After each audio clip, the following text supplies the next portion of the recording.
मैं आपको एक बहुत अच्छी बात बताना चाहता हूँ। आचार्य श्री जी ने 5 महाव्रतों को मात्र पाला ही, अपने जीवन में स्वयं ही नहीं पाला, उन्होंने इसका प्रायोगिक रूप समाज के सामने उपस्थित किया है। उन्होंने जब देखा देश में हिंसा बढ़ती जा रही है और हिंसा के साथ साथ देश के बहुत सारे लोग शिक्षित होने के बावजूद भी बेरोजगार के शिकार हो रहे हैं, ऐसी स्थिति को देखते हुए आचार्य श्री ने अहिंसा का एक नया रूप दिया। जब उनको पता चला कि जो भी वस्त्र बन रहे हैं वो वस्त्र हिंसक तरीके से बन रहे हैं, उसमें जो साइजिंग होती है धागा को मजबूत बनाने के लिए वह चर्बी लगा करके की जाती है, तब आचार्य श्री ने देखा कि ऐसी स्थिति में जो श्रावक बंधु हैं वो कपड़े पहनने को मजबूर हैं और अशुद्ध कपड़े पहन रहे हैं। तब उन्होंने नया चिंतन समाज के सामने रखा और साथ में एक ऐसी सेना तैयार की जो बाल ब्रह्मचारी हैं, और बाल ब्रह्मचारी के साथ साथ उन्होंने समाज और देश की संस्कृति को बचाए रखने के लिए, अहिंसक संस्कृति को बचाए रखने के लिए यह एक नया प्रकल्प का उपदेश संदेश दिया। उसका नाम है हथकरघा। यह हथकरघा आचार्य श्री ने कहा ये अहिंसक वस्त्रों का निर्माण करो। ये अहिंसक क्यों है मैं ये बताना चाहता हूं। कपड़ा अहिंसक कैसे हो गया? ऐसे हो गया कि उसमें साइजिंग नहीं होती, अब चर्बी नहीं लगती। और दूसरा अहिंसक इसलिए हो गया, बनाने वाले जो हमारे देश के वो असहाय लोग हैं, जो गरीब हैं, बेरोजगार हैं, उन्होंने इस प्रक्रिया में लग करके आजीविका को अपनाया और आचार्य श्री की इस पवित्र भावना को समझते हुए उन्होंने सबके सबने शाकाहार को अपना लिया और हिंसा को छोड़ दिया। इसलिए उनके द्वारा बनाए गए ये कपड़े अहिंसक वस्त्र हैं। जो भी इनको धारण करेगा उनको अहिंसा का समर्थन का पुण्य बंध होगा। इसलिए आचार्य श्री ने अहिंसा का प्रयोग किया। ऐसे गुरुदेव की आप उनके बारे में जानना चाहेंगे कि वो किस प्रकार से कैसे क्या हुआ, तो मैं आवाज दे रहा हूं आचार्य श्री के अंतेवासिन ब्रह्मचारी अनुराग भैया को। वो आए जिन्होंने अपने जीवन समर्पित कर दिया आचार्य श्री के एक माह संदेश पर और कार्य कर रहे हैं। एक बार तालियों की गड़गड़ाहट के आज उनके सम्मान में आप सब तालियां बजा करूंगा, प्रोत्साहन करें और उनकी बात को ध्यान से सुने। ये 2 चरणों में होगा।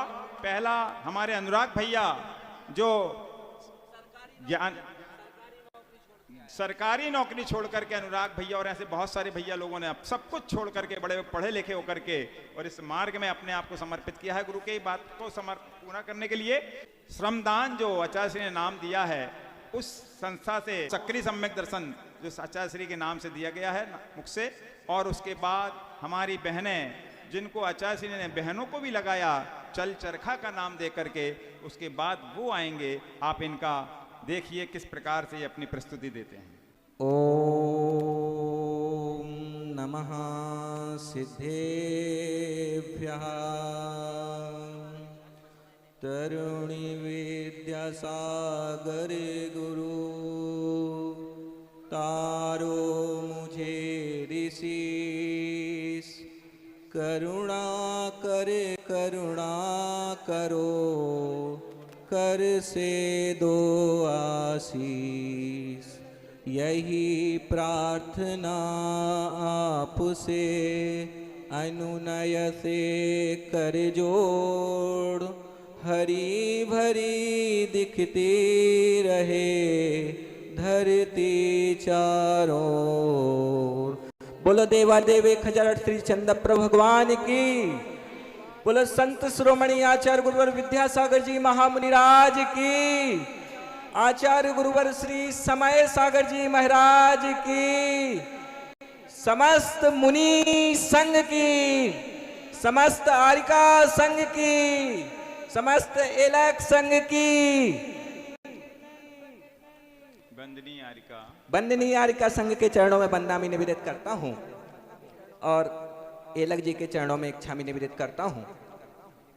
आचार्य श्री ने जो हथकरघा खोला है उसके पहले हम लोग बचपन में जब मंदिर जाया करते थे, अभी तक जब भी जाते हैं तो भगवान के सामने एक प्रार्थना पढ़ते हैं, प्रभु पतित पावन मैं अपावन चरण आयो शरण जी।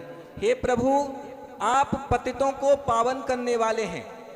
और ये तो हमने भगवान के बारे में सुना था, लेकिन आचार्य श्री ने हथकरघा के माध्यम से कैसे पतितों का पावन किया, उसके बारे में एक मथुरा जेल का हमारा कैदी है, जो मथुरा जेल से जिसकी बेल हो गई, जिसको 6 महीने तक जिसने हथकरघा सीखा, वो अपनी भाव गुरुदेव के समक्ष प्रस्तुत करना चाहता है।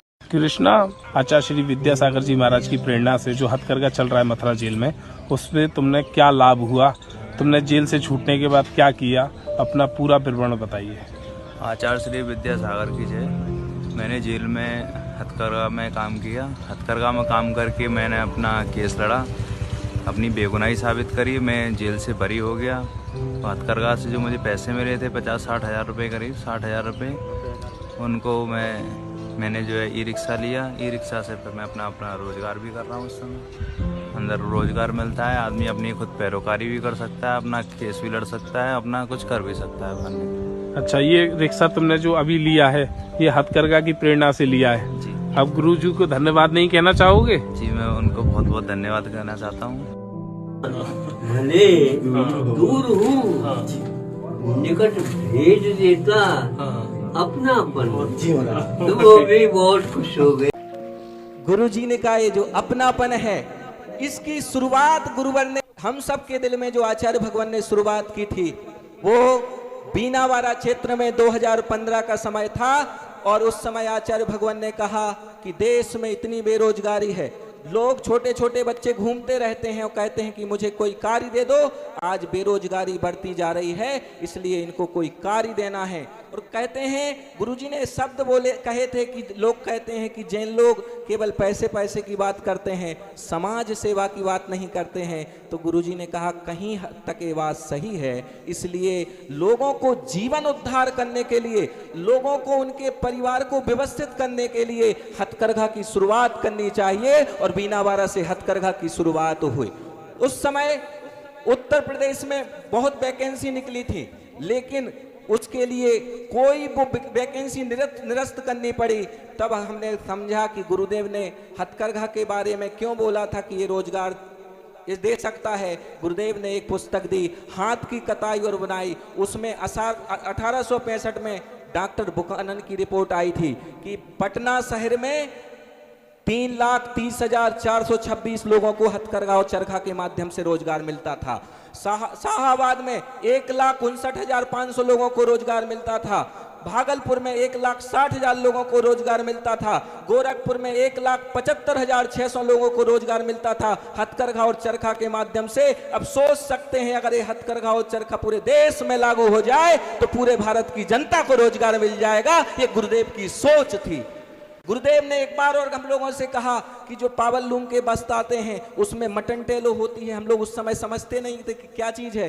तो उसी समय हम लोगों का मालेगांव जाना हुआ। मालेगांव में जैसे हम लोग कपड़े की आदि की जो फैक्ट्री देखने गए तो बड़ी दुर्गंध आ रही थी वहाँ। तो हम लोगों ने पूछा कि ये क्या है, तो उस समझ नहीं पाए क्यों पूछ रहे। बोले इसमें बैल की चर्बी है। और जितने भी भाई थे, कुछ भाई लोगों को वॉमिटिंग हो गई।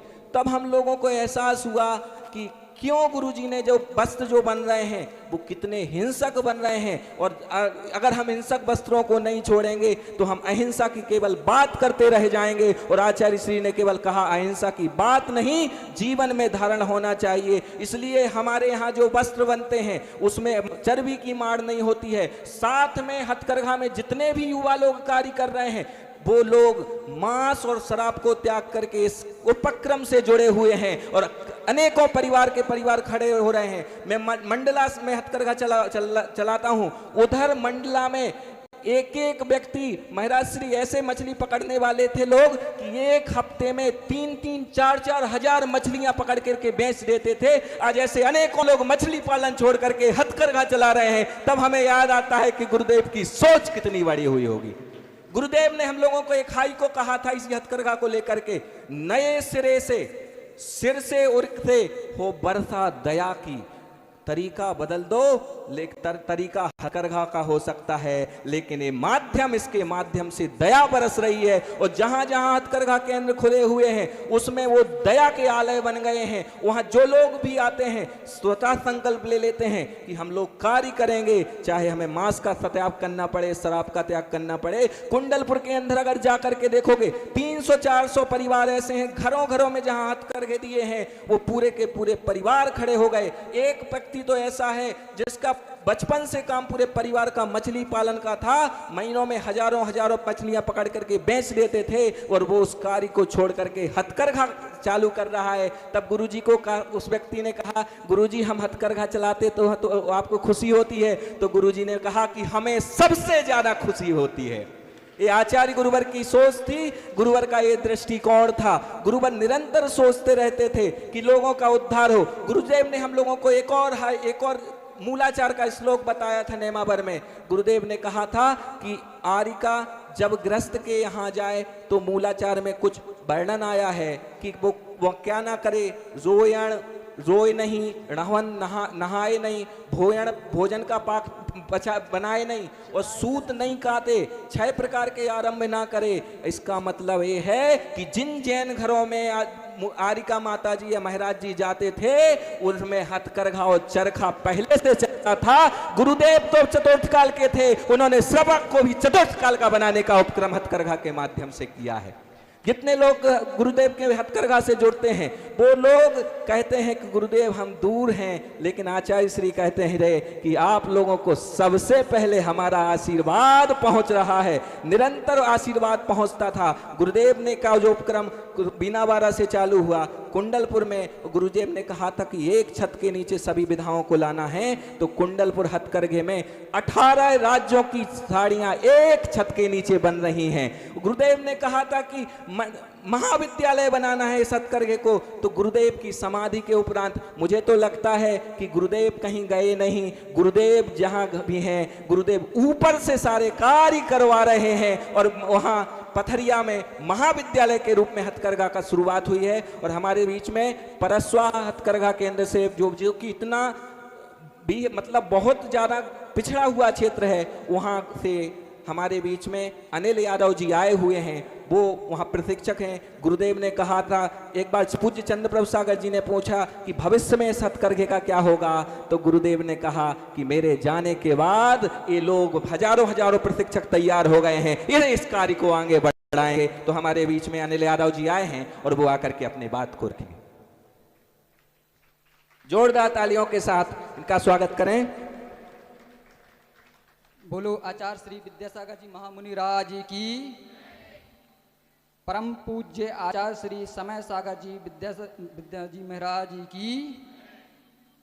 मैं आप सबके समक्ष मैं अनिल यादव ग्राम परसवा हथकरघा केंद्र से आया हुआ हूँ। हथकरघा केंद्र से आया हुआ हूँ और मैंने जब से हथकरघा केंद्र में जुड़ा हुआ हूँ, मेरी आजीविका जिस प्रकार से बदली है तो मानो तो जैसे चमत्कार की तरह हुआ है। पहले मैं अतिथि शिक्षक में कार्य करता था, जिसमें मेरे लिए 3 से 3,500 रुपये वेतन मिलती थी। अब उसमें मेरा आजीविका नहीं चल रही थी उस टाइम, तो मेरे लिए आसपास कोई रोजगार भी नहीं था। 20 किलोमीटर 25 किलोमीटर के क्षेत्र में कोई रोजगार नहीं था वहाँ पर। तो मैंने हथकरघा केंद्र गया, वहाँ पर ब्रह्मचार्य सुमित भैया जी से मैंने बात की। भैया जी, मैंने अपनी पूरी परिस्थिति बताई, भैया जी इसमें मेरी आजीविका नहीं चल रही है, भैया जी आप हमारे लिए यहाँ रोजगार में शामिल कर लीजिए। तो भैया जी ने मुझे हथकरघा में वहाँ शामिल किया। मैंने वहाँ 2 साल प्रशिक्षण लिया और वहाँ से कम मैंने 12 से 15,000 रुपये कमाए। फिर जहाँ से 15,000 कमाने लगा तो मैंने खेती में, मेरे पास थोड़ी सी खेती भी है, तो उसमें मैंने उस पैसे को, जो आमदनी मेरी बढ़ी थी यानी एक्स्ट्रा बढ़ रही थी, तो उसमें मैंने खेती में लगाया। उसमें साधन जुटाए, साधन जुटाने के साथ साथ उससे भी मेरी आमदनी बढ़ने लगी। खेती के माध्यम से भी आमदनी बढ़ रही थी और हथकरघा पर मैं भी काम कर रहा था। तो यहाँ से भी मेरी आजीविका में आगे बढ़ोतरी हो रही थी और खेती के माध्यम से मेरी बढ़ोतरी हो रही थी। और ऐसे ही कर करके मैंने पैसे एकजुट करके मैंने एक ट्रैक्टर भी ले लिया। क्या है, खेती को आगे मेरे को बढ़ाना था और साथ में मेरे को हथकरघा भी आगे बढ़ाना था। तो मैं हथकरघा में काम कर रहा था उस टाइम, और अभी भी मैं हथकरघा में ट्रेनर के रूप में काम कर रहा हूँ। और भैया सुमित भैया जी हैं जो हमारे लिए यानी मूक माटी के माध्यम से हमारे लिए आजीविका के बारे में बताते हैं। जो हमारे लिए गुरुजी ने एक माटी के उपमा हम लोगों के लिए बताया। तो एक बार गुरुजी हमारे वहाँ पर गए तो उन्होंने हम लोगों सभी भैया यानी जो हमारे बुनकर लोग खड़े थे साथ में, तो जब गुरुजी ने हम लोगों को एक बार बुलाया सैनिक के नाम से, जैसे पर सैनिक काम करते हैं वैसे आप लोगों को हथकरघा में काम करना है। यानी कभी भी कोई नया हथकरघा खुलता है तो आप लोगों को वहां पर ट्रेंड होकर जाना है। तो हम लोग कभी भी अगर सुमित भैया जी अगर कॉल करते हैं, अगर रात का भी फोन आता है तो हम लोग सुबह बैग तैयार करके केंद्र के लिए उस रवाना हो जाते हैं। हम लोगों को गर्व होता है कि गुरुजी के माध्यम से हमारे लिए भी कुछ सिखाने के लिए दूसरों के लिए अवसर प्राप्त हो रहा है। तो हम लोगों के लिए बहुत गर्व होता है कि हथकरघा जुड़ने से। और इसके अलावा जो हमारे 150 से 200 परिवार हथकरघा से जुड़े हुए हैं, उनका विकास देखो वहां चलकर कैसे बदले हुए हैं। सब नशा मुक्त हैं। और इसके अलावा एक ही यानी बिल्डिंग में यानी एक ही बिल्डिंग में वहां पर महिला केंद्र और पुरुष दोनों साथ काम कर रहे हैं। कैसे? हम लोग सैनिक की तरह काम करते हैं। हम अपनी बहनों के कराते हैं और उनके लिए देख रेख अच्छी तरह से कराते हैं। कम से कम हमारी बहनें भी कम से कम 10 से 12 हजार रुपए वे कमाने लगी हुई हैं। तो अब हम बताओ बदलाव कैसे नहीं होगा अपने जीवन में? होगा कि नहीं होगा? तो भैया हमारा वहां पर बहुत बदलाव हुआ है। कम से कम जाके देखना, कभी हमारा जो क्षेत्र था बहुत बिछड़ा हुआ क्षेत्र था। हम लोगों के लिए आजीविका के लिए बाहर जाने की नौबत आ गई थी। मगर जब से हथकरघा से जुड़े हुए हैं तो हम लोग बाहर जाने के तो ठीक है, हम लोग वाहन तक लेने की हैसियत रखने लगे हुए हैं। इतना कहकर, और इसके अलावा दूसरी बात, मैं अपनी एक छोटी सी बच्ची है जो मैं उसको अच्छे स्कूल में पढ़ा रहा हूँ कि मैं जो जैन परिवार से यानी जो ऐसी विचारधारा है मैं उसमें उस भावना में रखना चाहता हूँ। और मैं प्रतिभा स्थल में उस बच्ची का एडमिशन कराना चाहता हूँ ताकि वो बच्ची वो सभी गुण वहाँ पर प्राप्त कर सके। मैं इतना ही करके आचार्य भगवान के लिए इनका उत्साह बना रहे। आपकी तालियां पीछे तक एक बार उत्साह के साथ इनके लिए हो जाना चाहिए बंधु। ऐसे और इनके लिए दो पंक्तियां हैं कि जो डूब रहे थे उनके गुरुदेव तारन तरन हैं, और ऐसे चमत्कारों के गुरुदेव के हजारों उदाहरण हैं। ऐसे अनेकों अनेक प्रशिक्षक गुरुजी के आशीर्वाद से तैयार हुए हैं।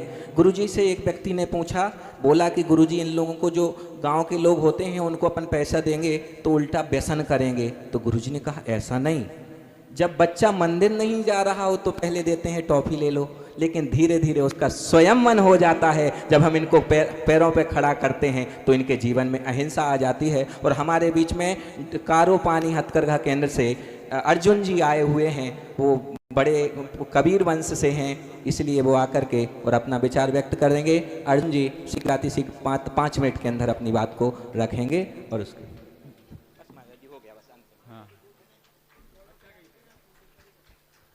तालियां थोड़ी जोरदार बजा दिया करो। बोलिए आचार्य श्री संत शिरोमणि विद्यासागर महाराज महामुनिराज की। मैं आचार्य जी का शिष्य अर्जुन दास हंसराज, ग्राम पिंझौरी, जिला डिंडौरी के छोटे से ग्राम हथकरघा सेंटर ग्राम बुधगांव से आया हूं।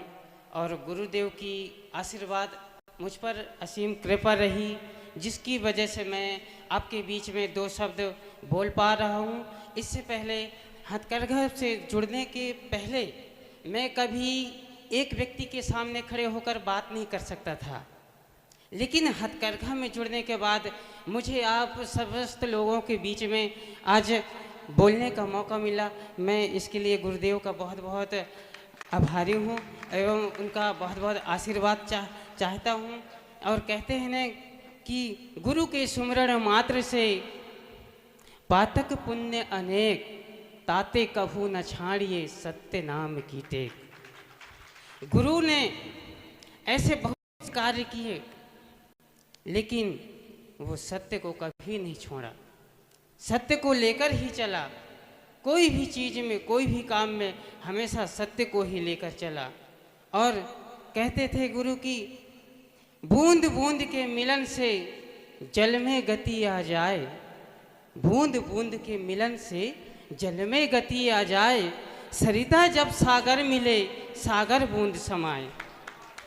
अर्थात एक से अनेक बूंद मिलकर एक नदी का रूप धारण करते हैं और अनेक नदियां मिलकर एक सागर का निर्माण करते हैं। ठीक उसी प्रकार हम एक चलचरखा और हथकरघा के प्रति से अनेकों हथकरघा खोलना चाहते हैं और अनेकों हथकरघा खोलने से अनेकों हजारों लाखों व्यक्तियों को रोजगार मिले ताकि किसी व्यक्ति को बाहर घर से जाना ना पड़े।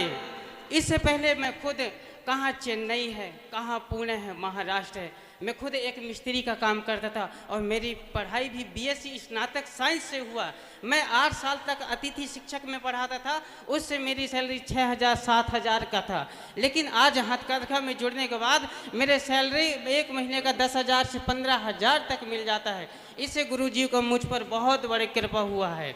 और कहना चाहता हूँ कि एक कैसे इस काया को गुरुदेव ने चरखे के माध्यम से समझाया है। मैं 2 लाइन में थोड़ी समझाना चाहता हूँ, इसमें जो भी भूल हो मुझे माफ़ करेंगे। कैसा चरखा बनाया बनाने वाला, कैसा चरखा बनाया जी, कैसा चरखा बनाया बनाने वाला, कैसा चरखा बनाया जी, हे हो बनाने वाला कैसा चरखा बनाया जी, हाँ जी बनाने वाला कैसा चरखा बनाया जी, कैसा चरखा बनाया बनाने वाला कैसा चरखा बनाया जी, हे हो बनाने वाला कैसा चरखा बनाया जी, काहे के ताना लगे काहे के बाना भैया, काहे के डोर लगाया जी, काहे के ताना लगे काहे के बाना भैया, काहे के डोर लगाया जी, काहिन के उम लागे है खीला, काहिन के उम लागे है खीला, कौन बरन चमकाया बनाने वाला कैसा चरखा बनाया जी, हे हो बनाने वाला कैसा चरखा बनाया जी, यह तन करता न लगे मन करवाना भैया, श्वासा की डोर बांधाया जी, तन के ताना लगे मन के बाना भैया, श्वासा के डोरे बांधाया जी, गुरुवर नाम के लागे है खीला, गुरुवर नाम के लागे है खीला, शोभा बरन चमकाया बनाने वाला कैसा चरखा बनाया जी, ऐसा चरखा बनाया बनाने वाला ऐसा चरखा बनाया जी, ऐसा चरखा बनाया बनाने वाला ऐसा चरखा बनाया जी। रास्ते पर तो जिंदगी कांटों का है, हौसला उसकी पहचान है, जिंदगी कांटों का है, हौसला उसकी पहचान है। रास्ते पर तो सभी चलते हैं, पर रास्ते बनाकर जो चले वही सच्चा इंसान है। इसके पश्चात अपनी वाणी को विराम देना चाहते हैं। समस्त लोगों को जय जैनेन्द्र, जय जैनेन्द्र। बहुत बढ़िया, बहुत बढ़िया। आचार्य श्री बोलते थे परस्परोपग्रहो जीवानाम, इसमें जैना नाम नहीं लिखा। जीवों पे जो उद्धार गुरुजी ने किया है इनकी वाणी से और इनकी चर्या से वो उद्घाटित हो रहा है। इसलिए जो लोग भी गुरुदेव की समाधि दिवस आज मनाना चाहते हैं, गुरुदेव बोलते थे कम से कम 5 वस्त्र हथकरघे के जरूर होना चाहिए। एक तो पूजन करने का वस्त्र हथकरघा का हो, दूसरा आहार देने के वस्त्र हथकरघे के हों, तीसरा पानी छानने का वस्त्र हथकरघे का हो, चौथा भगवान जी का प्रक्षाल या मार्जिन का वस्त्र हथकरघे का हो, और 5वां जिनवाणी का अछार हथकरघा का हो। जो लोग भी आ गए हैं वो कम से कम एक संकल्प लेके जाएं कि हम 5 वस्त्र हथकरघे के जरूर उपयोग करेंगे, तो ये सफल हो जाएगा। हमारे बीच में 2 मिनट के भाव तो व्यक्त करना चाहते हैं। रामचंद्र, नाम भी बड़े अद्भुत हैं इनके, ये कुंडलपुर हथकरघे से आए हैं, सीधे के सीधे बड़े बाबा की कृपा लेकर के आए हुए हैं। रामचंद्र जी आइए, वो अपने विचार व्यक्त करेंगे। आचार्य श्री विद्यासागर जी महाराज की जय, कुंडलपुर के बड़े बाबा की जय। मेरा नाम रामचंद्र पटेल है। मैं कुंडलपुर हथकरघा केंद्र से आया हूँ, जिसमें मैं हथकरघा चलाता था पहले। अब मैं साड़ियों की फिनिशिंग एवं फुंदरी लगाता हूँ इससे, और मैं इसके साथ ही पढ़ाई भी करता हूँ, जिसमें मेरी आय 15 से 16 हज़ार में हो जाती है महीने की, जिससे मैं अपना खुद का पढ़ाई का खर्चा और परिवार का खर्चा अच्छे से चला रहा हूँ। गुरु जी की कृपा से सब मेरे परिवार के हमें खुश रहते हैं।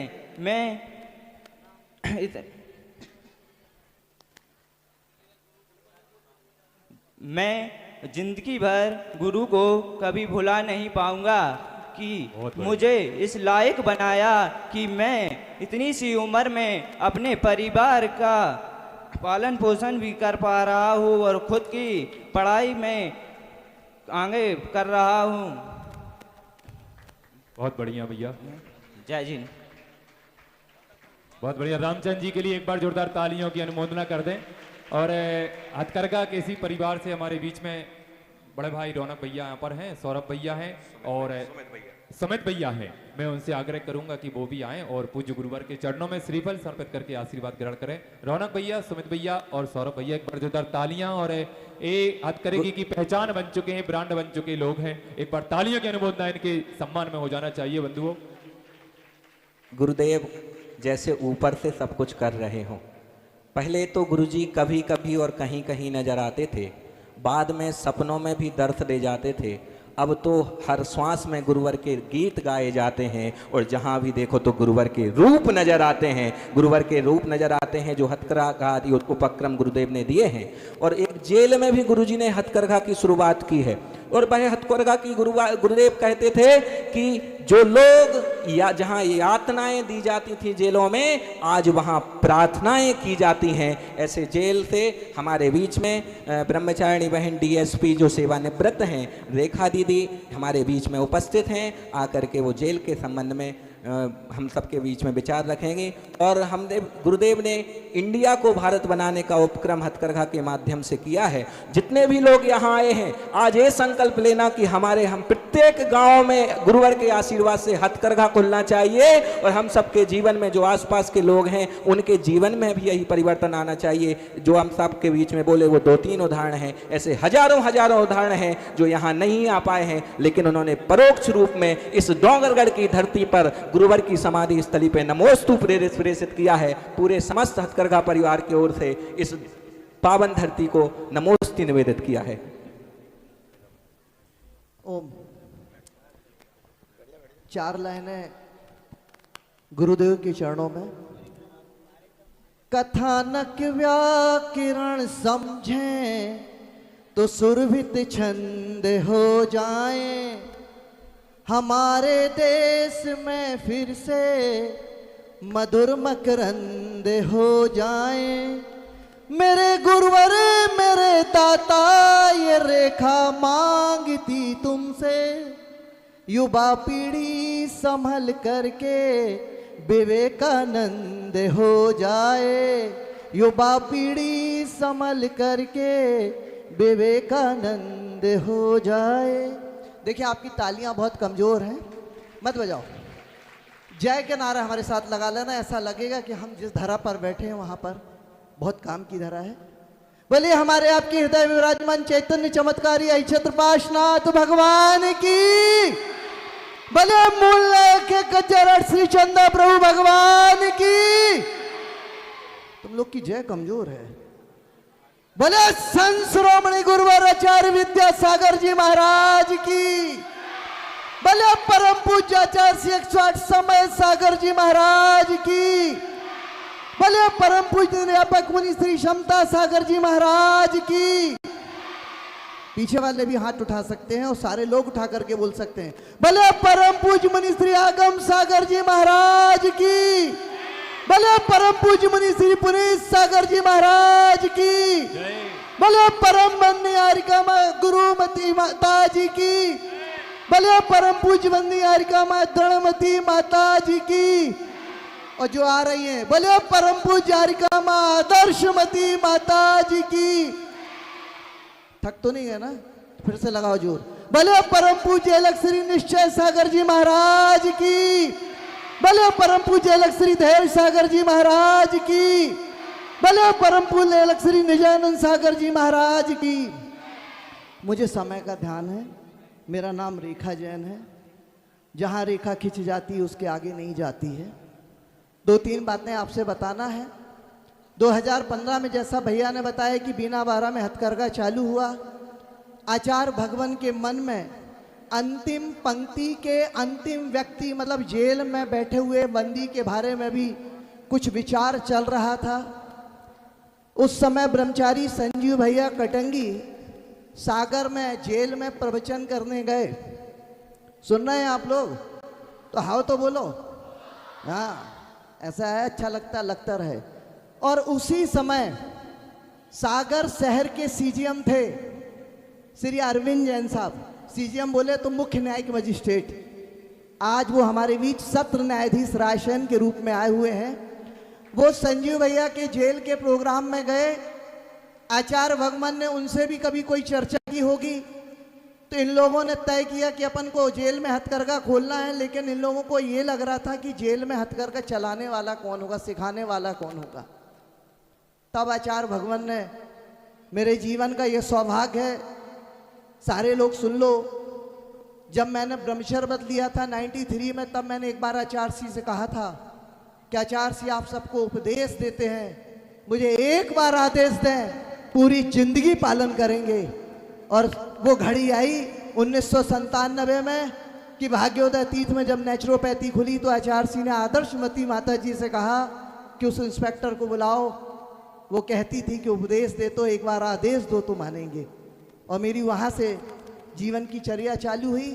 2018 में आचार्य भगवान ने जब हम दर्शन करने गए तो उन्होंने हमसे कहा कि तुम्हें जेल में हथकरघे का काम संभालना है। सोचो, जो हमारी कृपा से जेल गए हों। 2010-2014 तक हमने सागर में 17 साल नौकरी की। कुछ लोग तो हमारी कृपा से गए थे, तो बड़ा कष्ट हुआ कि जेल में, पर आचार्य भगवान का आदेश था। तो हमने कहा आचार्य सिंह सोचते हैं, करते हैं। सुनना, आचार्य भगवान ने मुझे 31 साल की जीवन यात्रा में एक ही चीज सिखाई। उन्होंने कहा, कहो नहीं, करके दिखाओ। और ये मैंने जीवन में सीखा। और फिर वही हमें सीजीएम साहब अरविंद जैन साहब, ब्रह्मचारी संजीव भैया की मदद से जेल में बातचीत हुई। 1 जनवरी 2018 को हरिका अनंतमती माता जी सागर में विराजमान थी। उनको लेकर के हम 2 हथकरघा जेल में चलाने के लिए पहुंचे। और 1 महीने के अंदर वहाँ इतना उत्साह दिखा कि 1 महीने के अंदर 5 हथकरघे कर दिए। फरवरी माह में उठा करके 11 हथकरघे कर दिए। जुलाई माह में 18 हथकरघे कर दिए। अब जो डीजीपी साहब थे, वो जेल अधीक्षक थे। तुम लोग की तालियां बहुत कमजोर हैं, मत बजाओ यार। तो आचार्य सिंह के पास डीजीपी साहब और जेल अधीक्षक साहब डिंडोरी में पहुंचे और बोले कि आचार्य भगवान, ये बहुत अच्छा काम है, हमारी जेल के लिए आप कुछ आशीर्वाद दो। तो आचार्य सिंह का बढ़ाओ। खजुराहो में पहुंचे तो 2017 में खजुराहो में चातुर्मास हुआ। तो ये अधीक्षक फिर पहुंचे, जेल अधीक्षक साहब कहने लगे आचार्य भगवान, एक काम भर कर दो, एक हमको जेल में शेड बना के भर दे दो, हथकरघा फैक्ट्री बना के दे दो, हथकरघा लगा दो। तो आचार्य सिंह ने, उस समय जो डीजीपी थे Sanjay Chaudhary, little whisky not risky, समझ रहे हैं, सभी कुछ लेते करते थे। तो आचार्य सिंह ने कहा, पहले चौधरी जी, पहले तुम सुधरो तब जेल के बंदी सुधरेंगे। आपको बताएं, उन्होंने तत्काल महाराज जी आचार्य सिंह के सामने आजीवन मांसाहार का त्याग किया, आजीवन सभी चीज़ों का त्याग किया। जेल अधीक्षक, तुम्हारी तालियां कमजोर मत बजाओ, एक बार इकट्ठी बजा लेना। और जेल अधीक्षक ने आजीवन मांसाहार का किया। आचार्य भगवान ने खजुराहो के 1 घंटे के प्रोग्राम में उस दिन हम लोगों ने वहां पर गुरु कृपा कुछ दुर्लभ नहीं एक नाटिका तैयार की थी, जिसमें असली कैरेक्टर थे, जेल अधीक्षक असली थे, रेखा जैन असली थी, कुछ बंदी असली थे। सारी नाटिका की 1 घंटे 10 मिनट में 1 करोड़ 10 लाख रुपए की राशि वहां समाज ने दी और हथकरघा बनना चालू हुआ। आपको बता दें, जेल में बाहर की इंजीनियरिंग के लेबर एवर नहीं जाते। बंदियों ने महाराज जी वो हथकरघा सेट तैयार किया और पत्र लिखा आचार्य सिंह को कि आचार्य सिंह हथकरघा सेट तैयार हुआ। आचार्य भगवान को जाकर के जेल अधीक्षक ने बताया कि आचार्य सिंह हम लोगों ने 2 महीने में सेट तैयार कर लिया। तो आचार्य सिंह ने कहा किसने किया? तो आचार्य सिंह को बताया कि बंदी लोग ही करते हैं, वही मिस्त्री होते हैं, वही सब कुछ होते हैं। जैसे नरकों में और स्वर्गों में व्यवस्थाएं होती हैं, सारी रचना रच ली जाती है, ऐसी जेलों में होती है। तो आचार्य सिंह ने वो पत्र पढ़ के, हम लाए नहीं, क्षमा करिएगा, बंदी का पत्र था। तो आचार्य सिंह ने बड़े उदार दिल से अधीक्षक जी से कहा ये पूछो बंदियों को क्या चाहिए है इस पुरस्कार में। सच बताएं जैनों, तुम्हें हमें ये गलत फहमी है कि आचार्य सिंह हमारे हैं। गलत फहमी निकाल देना, आचार्य सिंह उसके हैं जिसका आचार्य सिंह का जो है।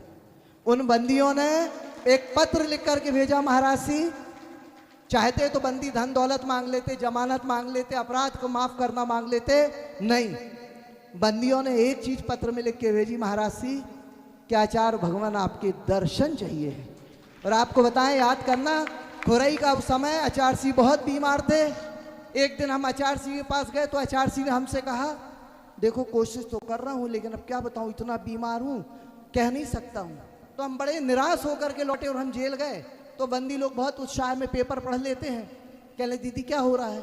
हमने कह रहा आचार्य सिंह का बहुत स्वास्थ्य खराब है, मुश्किल लग रहा है। एक बंदी हमारे यहाँ कुटबार था, अपनी भाषा में बोला, वो भाषा बताते हैं। अरे बोले तुम भी लगाओ, बोले कोई ने मूठ बीमारी हुई है, सो भाई हम लोग पूरी झाड़ देते हैं। एक आचार्य सिंह का बहुत बड़ा फोटो लगा है हमारा, पेंटिंग किया हुआ, यही डोंगर से भेजा गया, तो सुधीर भैया ने पेंटर किया था। उसने, आप विश्वास करो, उन्होंने जैनेत्री जो सारी पूजा होती है, पुड़ी चढ़ाना, गोबर का वो रख के, ये सब कर करू के कर दिया। दूसरे दिन 1 बजे समाचार मिला कि आचार्य सिंह ने खुरई से सागर के लिए विहार किया। और आपको बताएं, तुम मत बजाओ ना तालियां, तुम्हारी कमजोर है, कितनी बार बजाओ, एक बार जोर से बजा लो, अच्छे से बजा लो। और आचार्य सिंह जब सागर जेल के लिए पहुंचे तो उन्होंने मुझे 1 बजे मधुर भैया से खबर कराई कि उसको बता दो कि मैं जेल जा रहा हूं। और जब जेल पहुंचे तो आचार्य सिंह जब वहां पहुंचे तो एक पेड़ के पास से निकल रहे थे। हथकरघे का बंदी क्या कहता है? बाबा जी देख के आइयो, चिड़ी है। सुन रहे आप? मेरे पास वो चीज है। आचार्य सिंह ने तुरंत मेरी तरफ देख के मुझसे बोला ओम शांति, मैंने यही सिखाने के लिए तुम्हें जेल भेजा था। और आपको बताएं, उस दिन 1837 बंदी जेल में थे और 150 का स्टाफ था। आचार्य भगवान के जब चरण पड़े, उन 1837 बंदियों ने और 150 जेल स्टाफ ने आजीवन मांसाहार का त्याग किया। बंधुओं, बहुत सारी बातें हैं लेकिन समय नहीं है। आपको एक बात बता दें, यहाँ सिद्ध चक्र विधान हो रहा, हर जगह हो रहा, लेकिन आचार्य सिंह ने मुझसे ये कहा था कि देखो तुम्हें जेल में भेज रहे हैं, लोगों को जैनत्व और अहिंसा का प्रचार प्रसार पता करना चाहिए। मैंने जेल में पहली साल से सिद्ध चक्र विधान कराना चालू किया और अभी 15 से 19 फरवरी, तारीख याद रखना, 15 से 19 फरवरी, मतलब आज क्या है, तारीख याद है ना? हाँ, 15 से 19 फरवरी में ज्येष्ठ श्रेष्ठ निर्यापक मुनि श्री योग सागर महाराज के सानिध्य में जेल में विधान होने जा रहा है। ये हमारा 6वां विधान है। महाराज जी ने ऐसा आशीर्वाद नहीं दिया, क्योंकि वो उभय वचन बोलते, उन्होंने कहा देखो। और आपको बता दें, जेल में विधान है महाराज जी। और आपको बता दें, 18 तारीख को भाग्योदय तीर्थ में बहुत बड़े स्तर पर हम लोग समाधि दिवस मनाएंगे। मैं आदरणीय यहाँ पे अपने डीजे साहब को बुलाना चाहती हूँ, अरविंद जैन साहब को। इनके लिए आप तालियां बजाना, जिनको काम कर, तुम्हारी तालियां कमजोर, रेंदो नहीं बोलेंगे, हम पड़ोसी से कह लेंगे, जोरदार तालियां बजाना। इसलिए बताना चाहते हैं, मुझे तो मैं ब्रह्मचारिणी थी, तो मुझे आचार्य भगवान ने कहा ये न्यायालय की सीट पे बैठे हैं, न्याय दे रहे हैं, और इनके मन में भी था कि मुझे कहीं हथकरघे का पूरा करना है। एक बात आज और सारी जनता से कहना चाहती हूँ, पूरे विश्व की जैन समाज सुन ले, हम लोग विद्यावंशी खानदान की खानदानी बहनें और बेटियां हैं। हमारे खानदान पे जब कभी भी आँच आएगी तो प्राण पण से लग जाएंगे और अपनी परंपरा को जीवंत रखेंगे। हमें आचार्य भगवान ने अब आचार्य समय सागर जी के रूप में दिया है, इसलिए जब तक इस तन में प्राण रहेंगे हम सिर्फ आचार्य सिंह के प्रकल्पों को पूरा करेंगे। यहाँ कितने खानदानी लोग बैठे हैं, जरा हाथ उठाना। देखो समझ लेना, खानदानी वो नहीं कहलाते जो कहते हैं आचार्य सिंह मेरे हैं मैं उनका हूं। खानदानी वो कहलाते हैं कि आचार्य सिंह ने जो कुछ कहा है उसको करने के लिए संकल्पित हैं। हम तो कहेंगे समाधि स्थल पर आए हो, आज संकल्प लेकर के जाना। मेरे जीवन का संकल्प है कि मुझसे आचार्य भगवान ने जो कुछ कहा है उसे अक्षरशः पालन करूंगी। यहीं पर अपनी वाणी को विराम देती हूं और एक बार इस सत्र न्यायाधीश के सम्मान में जोरदार हाथ उठा करके तालियां बजा दें। इनके पैर में दर्द था, इनको परसों एम्स में ये भर्ती होकर के एड़ी में इंजेक्शन लगवाया। बोले दीदी डॉक्टर ने 2 दिन का रेस्ट लिखा है। हमने इनसे कहा चलो सर जी, वहाँ इतना बड़ा एम्स है कि तुम जाओगे तो नाच नाच के अपना दर्द कम कर लोगे। तो ऐसे हैं, हमेशा सहयोग करते हैं। एक बार ब्रह्मचारी संजीव भैया कटंगी के लिए भी, क्योंकि जेल की भूमिका बनाने वाले बेबी थे नींव के पत्थरों के लिए। और चाहो तो एक बार मेरे साथ जोर से बोल देना, भले संत शिरोमणि गुरुवर आचार्य विद्यासागर जी महाराज की। धीमी है। भले परम पूज्य आचार्य श्री 108 समय सागर जी महाराज की। भले परम पूज्य निरूपक श्री 108 समता सागर जी महाराज की। मुनि संघ की, आर्यका संघ की। और सर के साथ भाभी जी भी आई, उनके सम्मान में भी एक बार तालियां लीजिए सर। बोलिए आचार्य गुरु विद्यासागर जी महाराज की। बोले आचार्य समय सागर जी महाराज की। बोले समस्त मुनि संघ की। बोले समस्त आर्यका संघ की जय। जेल में हथकरघा कैसे चालू हुआ ये तो आपने रेखा दीदी से सुन ही लिया है। उसको मैं पुनः आप लोगों के समक्ष रखूं तो लगता कि ठीक नहीं हुआ, समय भी कम है। शुरुआत वाकई ऐसे हुई कि मैं मुख्य न्यायिक मजिस्ट्रेट के पद पर था वहाँ पर, और हर महीने वहाँ पर जाता था। कभी आप लोगों को जेल में जाने का मौका मिला? मिल गया? अच्छा, किन किन लोगों को मिल गया? बहुत कम संख्या है, 10-5 लोगों को। लेकिन इनको भी जिनको मिला है ना मौका, इनको हमें लगता है रेखा दीदी के सानिध्य में मौका मिला है या आचार्य श्री के साथ। हाँ, महाराज साधु संतों के साथ में जाने का मौका मिला है। मेरा कहना जगह है, किसी को जेल में वैसे जाने का मौका नहीं मिला है, और भगवान करे कि किसी को मौका नहीं मिले। ठीक है ना, ये बात है। लेकिन कर्म चक्र है भाई, कर्म चक्र किस व्यक्ति को कहाँ पहुँचा दे इसको हम कह नहीं सकते हैं। मैं ये मानता था कि जेलों में जैन लोग नहीं रहते होंगे, लेकिन जब मैंने सागर जेल में देखा, उज्जैन की जेल में देखा, ग्वालियर में देखा, मुरैना में देखा, तो कुछ कैदी भाई अपने जैन बंधु भी वहाँ पर निकले।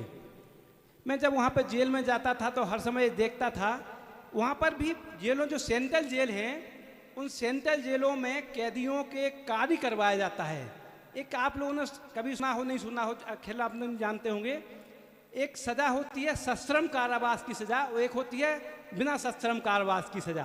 तो जब सश्रम कारावास की सज़ा हम लोग जो देते हैं, उस सज़ा को में काम करवाया जाता है। उस काम के बदले उनको पैसा मिलता है। वो पैसा बंदी के खाते में जाता है, उसमें से आधा पैसा वो अपने परिवार को खर्च कर सकता है, और आधा पैसा अपने स्वयं पे खर्च कर सकता है। तो वो हथ करके वहाँ चलते थे, खटर पटर चलते थे। मेरी एक अच्छी, मैं गुरुजी से 1999 से जुड़ा हूँ। जब मैं इंटरव्यू देने जा रहा था, तब से मैं 2000 बैच का सिलेक्शन हूँ, और तभी से मैं आचार्य श्री से जुड़ा हूँ। उनका आशीर्वाद लेकर ही मेरा सिलेक्शन हुआ है। तो मैं तो उनका उपकार अनंत उपकार मानता हूँ। मैं जहाँ भी रहा हूँ, मैंने हर जेल में अपने साधु संतों के, माताजी जो भी अपने गए, भैया जी गए, हमने हर समय वहाँ पे प्रवचन करवाए हैं। संजीव भैया जी का भी ऐसा ही सानिध्य रहा कि हम उनको ले जाते थे, और हम कहते थे भैया जी गुरुजी से एक दिन चर्चा तो करो कि जब गुरुजी आम जन के लिए हथकरघा चला रहे हैं तो इन व्यक्तियों के लिए क्यों नहीं हथकरघा रखेंगे। भैया जी ने कहा कि ठीक है, सर आप तो जो है 5 हथकरघे तो हम अभी हाल दिलवा देते आपको। मैंने कहा 5 हथकरघे से काम नहीं होगा, अपन को तो बड़ा प्रकल्प लेके चलना है। और ऐसे ही बैठे बैठे गौराबाई मंदिर में हम और भैया जी बैठे हो, हमने रेखा दीदी को वहीं पे फोन लगा दिया और मैंने दीदी से कहा कि दीदी ऐसा ऐसा विचार है और आप हमें सहयोग करो। दीदी भोपाल में उस समय हथकरघा सीख रही थी, लेकिन दीदी ने कहा कि सर हमको, दीदी भी 2000 से जब पहली पोस्टिंग थी तब से जानती थी। एक बता दें आपको, दीदी ने जो कहा एक शब्द झूठ नहीं कहा, वो बिल्कुल पक्की वचन की पक्की है। और एक और है, जेल में हथकरघा चलाना कोई आसान काम नहीं था क्या आसान काम है क्या? आपको तो चले तो जाओ, दरवाजे पे अंदर नहीं घुस पाओगे। और पहली बार दीदी का भी ऐसा ही हुआ कि दीदी पे हमसे पहले पहुंच गए, दीदी ने सोचा कि हम तो जेल पहुंच जाएंगे अंदर, लेकिन वो जेल की जो नियमावली है उसके मुताबिक नहीं जा सकते थे। जब हम पहुंचे फिर हमने एंट्री करवाई और सब, मतलब मैं इसलिए बता रहा हूं कि जेल में हथकरघा, लेकिन दीदी बहुत बुलंद हैं। जब हमने हथकरघा शुरू किया ना तो वहां पे बहुत हमको परेशानियां आई, लेकिन वो सत्य के साथ हमेशा जुटी रहती हैं और उन्होंने बहुत संघर्ष किया और चालू किया। मैं सुबह सुन रहा था, महाराज श्री आपने प्रवचन दिया था, आपने कहा था कि विचार बदलना, यही था ना? और मैं सुन रहा था, मैंने कहा, मैं सोच रहा था इसी बात को कि आज मंच पे जाके बोलूंगा क्या, और गुरुजी ने हमें क्लू दे दिया कि विचार बदलना, बस विचार बदलने का तो खेल है। भारतीय दंड संहिता में एक धारा है 304 ए और एक धारा है 302। 302 तो आप लोग सब लोग जानते होंगे, हत्या की धारा है। और 304 है एक्सीडेंट की धारा। एक्सीडेंट में भी मृत्यु हो जाए तो 304 ए लगती है और हत्या हो जाए तो 302। 304 ए में 2 साल का कारावास है कुल।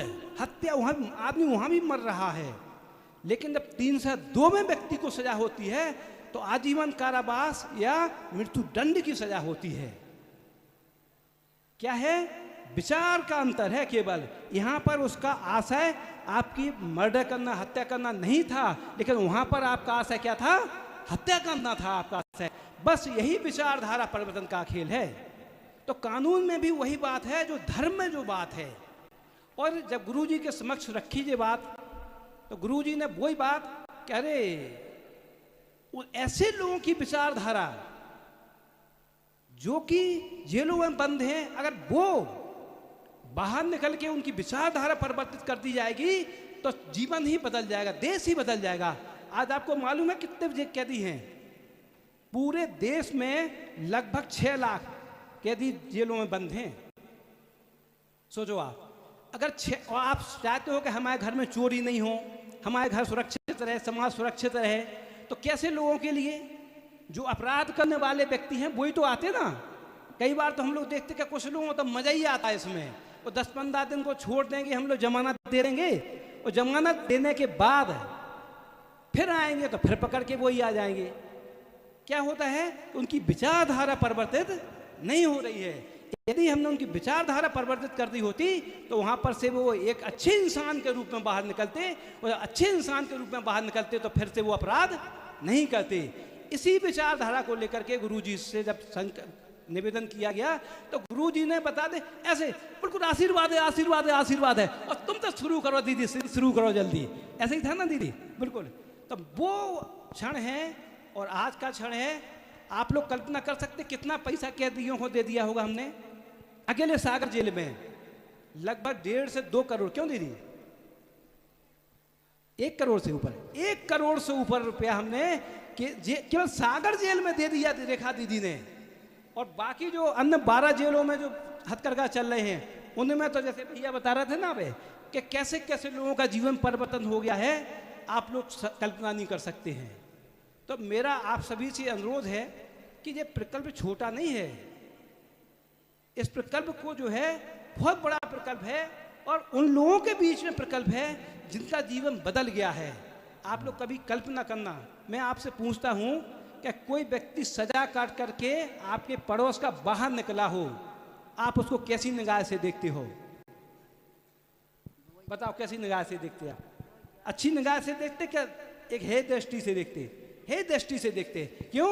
कि वो अपराध करके गया था जेल में, वो अपराध करके जो जेल में रह करके बाहर आया, भले उसने अपराध किया हो या ना किया हो, लेकिन आप लोग तो यही मानते हो। कभी आपके दरवाजे पे पुलिस आ जाए, पूरी मोहल्ले वाले आपको देखते हैं, अरे भैया जी ने कुछ गड़बड़ किया है, देखो पुलिस घूम रही थी आज, और 2-3 बार चक्कर लगा जाए, तब तो आपकी इज्जत पे बट्टा लगा ही गया।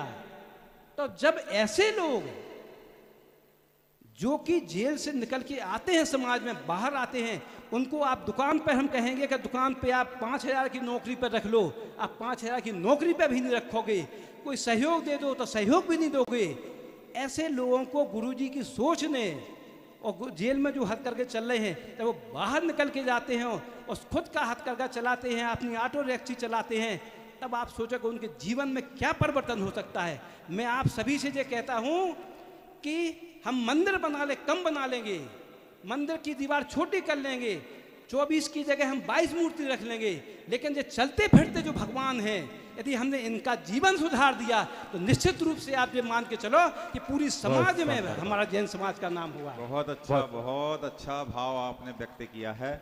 और जज साहब, आपकी राह में बच्चे खड़े हैं, वो भी इसी विषय को प्रदर्शित करने वाले हैं। 1 मिनट बस खत्म कर रहे हैं बात को। तो मैं तो आप सभी से बस यही अनुरोध करूंगा कि हमको इन सब व्यक्तियों के प्रति भी अपना करुणा भाव रखना है, और जो हो सके वो करना है।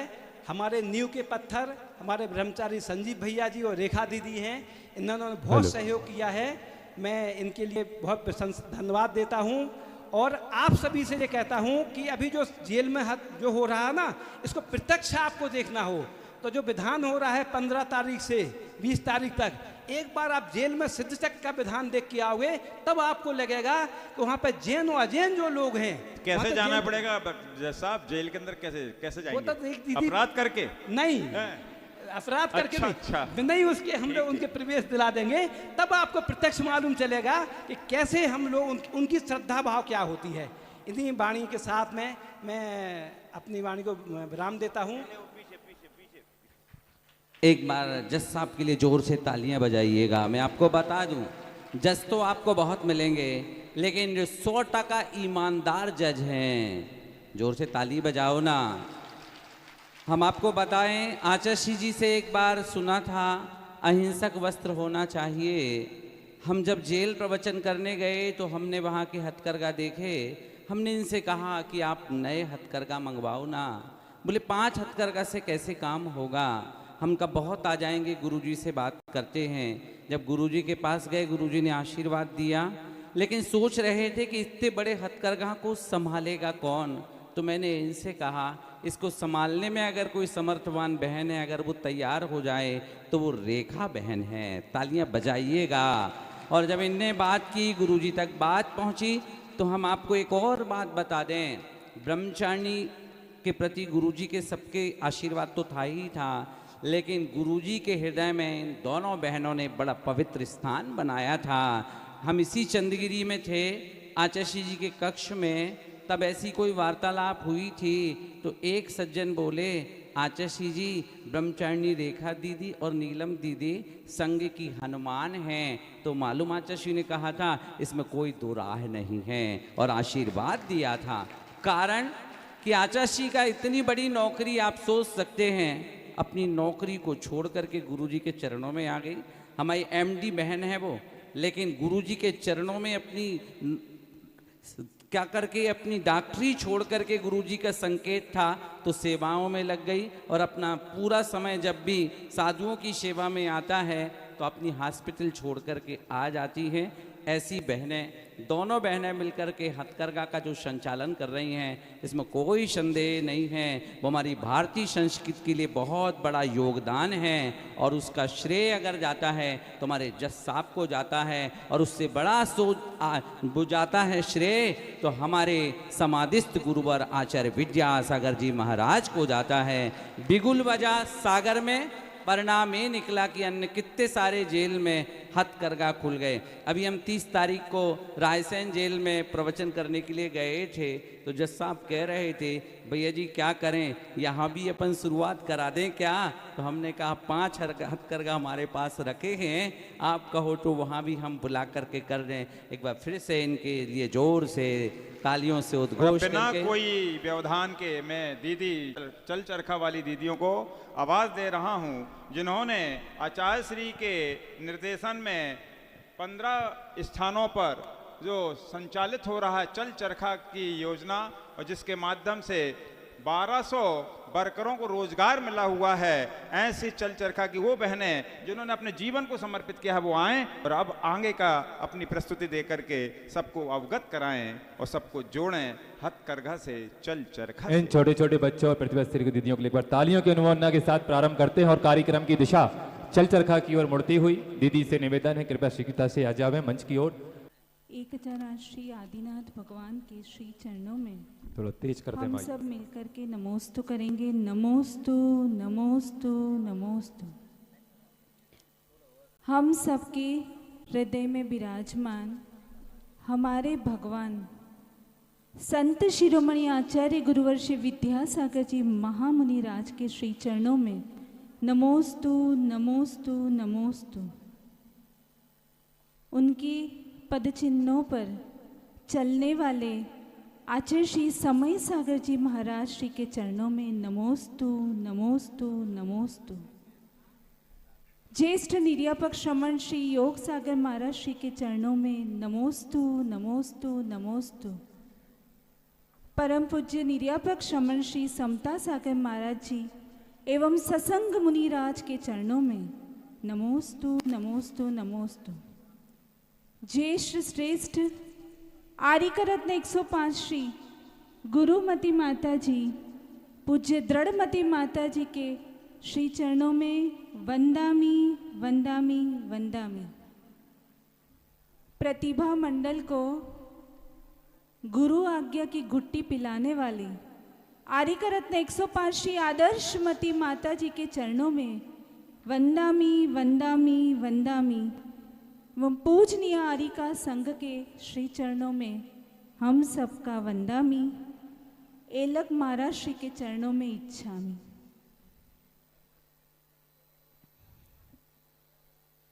चंद्रगिरी क्षेत्र पवित्र आचार्य श्री की तपश्चर्या के सर्वोत्तम वर्गणा से ठसाठस भरा हुआ है। उन्हीं वर्गणा वही वर्गणाएं हमें आचार्य श्री के उन पुनीत पावन विचारों को आपके सामने रखने में सहयोग करेंगी, ऐसा हम सोचते हैं। क्योंकि एक नव पीढ़ी युवा पीढ़ी के लिए ये हथकरघा शब्द और उसको आस्था का विषय बनाना बहुत कठिन है। हम सब के लिए भी ये बहुत कठिन था, लेकिन ये आचार्य भगवान की दिव्य दृष्टि थी। 2015 में सर्वप्रथम गुरु जी के श्रीमुख से हमने कुंडलपुर में ये शब्द सुना था और हमने आचार्य श्री को सहज ही प्रश्न पूछा कि आचार्य श्री हथकरघा से हमें क्या लाभ होगा। तो आचार्य भगवान ने कहा हथकरघा वस्त्र को पहनने से लोगों का इंद्रिय संयम पलेगा। ये दिव्य दृष्टि केवल और केवल आचार्य भगवान की ही हो सकती है। 2018 में डिंडोरी में आचार्य श्री पंचकल्याणक था। आचार्य भगवान की आज्ञा हुई, हम उनके चरणों में उपस्थित हुए और आचार्य श्री ने कहा कि यहाँ पर हथकरघा का प्रशिक्षण दिया जा सकता है।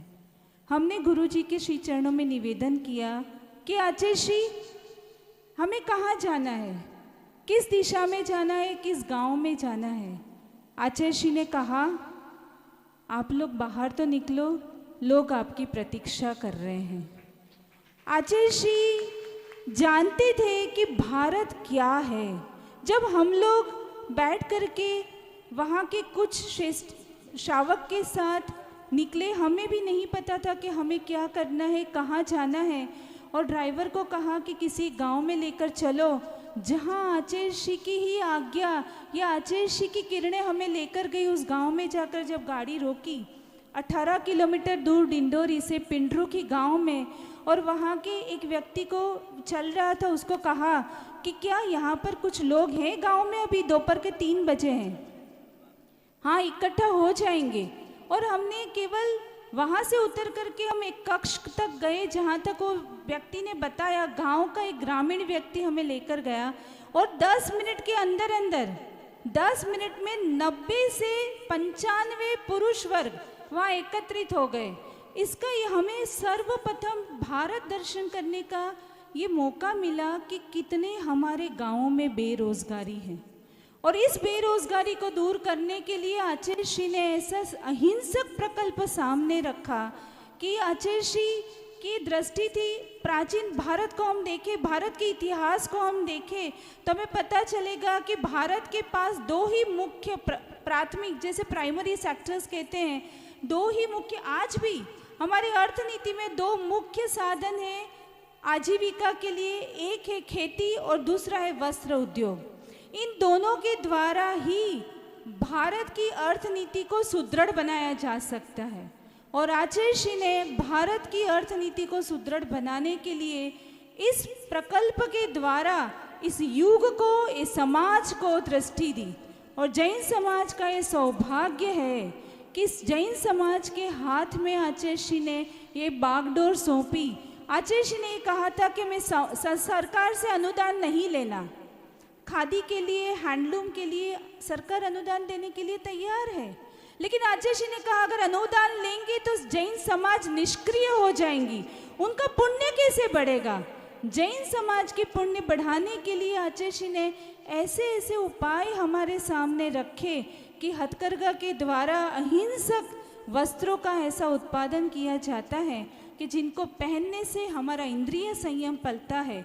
अहिंसा का ये शंखनाद, और आचार्य श्री को हम सब देखते थे। 2019 की वो घटना मुझे याद आ रही है, प्रतिभा स्थली ज्ञानोदय विद्यापीठ जबलपुर में डिंडोरी की 8 महिलाओं को बुलाया गया था। ग्रीष्मकालीन में आचार्य श्री का सानिध्य प्राप्त हुआ था।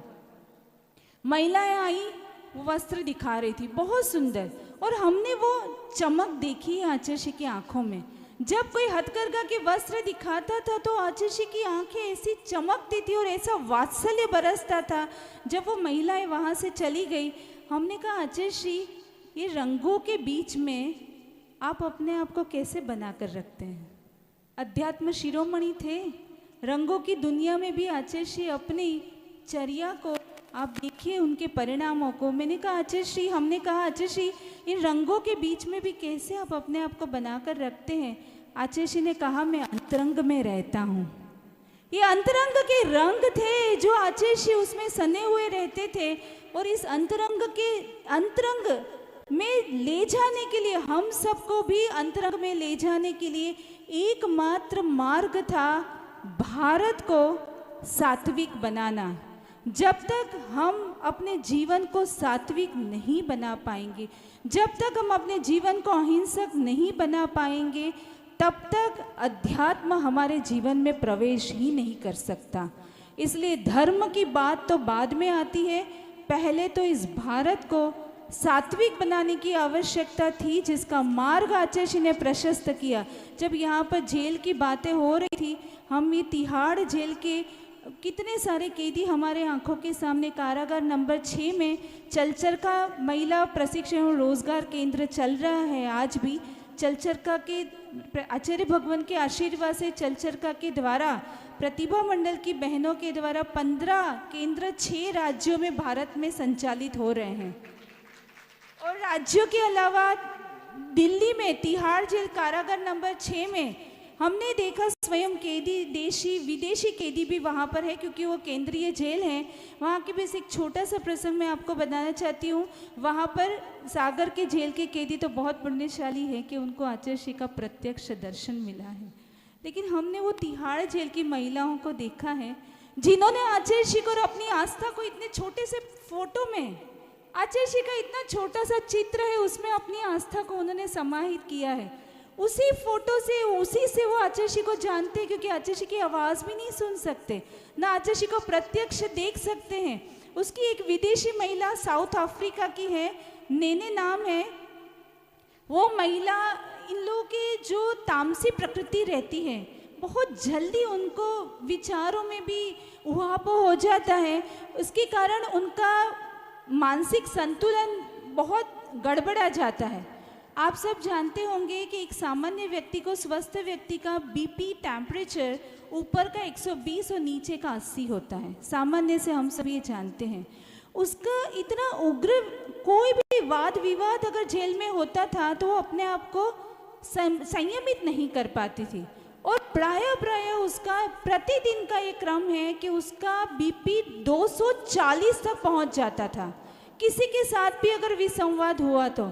और डॉक्टर्स ने कहा कि प्रतिदिन का बीपी कंट्रोल के लिए हमें उनको इंजेक्शन देना पड़ता था। और जब से उसने चरखा में काम करना प्रारंभ किया है, नेने स्वयं हमें कहने लगी, दीदी अब मुझे कोई बीपी की गोली नहीं खानी पड़ रही है, मुझे कोई इंजेक्शन नहीं लग रहा है, मेरा बीपी परफेक्टली नॉर्मल 120 और 80 पे ही स्वस्थता से टिका हुआ है। और ये है गुरुजी के प्रति आस्था और हथकरघा में वस्त्र की बुनाई करने के कारण। यही बातें हम लोग देख रहे हैं। प्रतिभा, पांचों प्रतिभा स्थली में हथकरघा एवं हस्तशिल्प का प्रशिक्षण दिया जाता है 8वीं से 12वीं की छात्राओं को। आप ये नहीं सोचिएगा कि हम उनको बुनकर बना रहे हैं। आचार्य जी ने कहा शिक्षा कुर्सी टेबल पर बैठकर नहीं हो सकती, शिक्षा प्रायोगिक होनी चाहिए, शिक्षा श्रम युक्त होनी चाहिए। 95-98 अंक प्राप्त करने वाली छात्राएं, 10वीं की छात्राएं 10वीं में आते आते साड़ी बुनने लगती है, तब वो उस वस्त्रों का मूल्य समझ पाती है कि ये वस्त्र बनाने में कितनी मेहनत लगती है।